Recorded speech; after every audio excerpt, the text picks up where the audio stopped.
The Disney marketing team never stops. With the opening of A Wrinkle in time this weekend following the behemoth that is Black Panther, the studio is now turning its attention to the film they hope will be its next big success, Solo, a Star Wars story, the origin story of everyone's favorite space smuggler.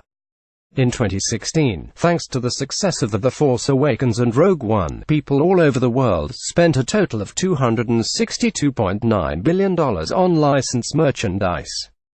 So it's not surprising that many brands want in on the Star Wars business.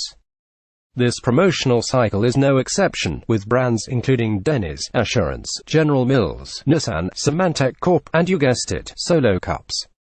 It was only a matter of time, folks. Star Wars: The Last Jedi made more than $1.3 billion at the global box office, and the folks at Disney and Lucasfilm are clearly hoping that the return to the past will be a billion-dollar bet. But even if the movie, which has had its share of creative upheaval behind the scenes, isn't quite the hit that they want, they can pretty much guarantee that as ever, there will be fans who won't buy just tickets but also the licensed merchandise. Related, Star Wars: The Last Jedi has some important business insights for entrepreneurs. The franchise returns to its original characters, more so than lightsabers and the Force. We should all remember that Star Wars creator George Lucas's legacy is really for being a savvy businessman.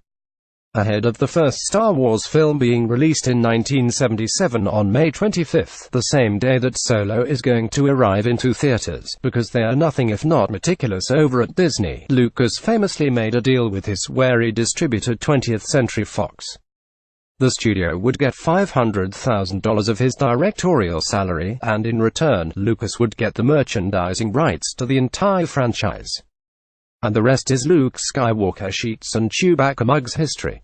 It just goes to show that if you see something that the seemingly more experienced party you're negotiating with doesn't pursue it, you never know what kind of dividends you could receive from trusting that something will resonate with an audience.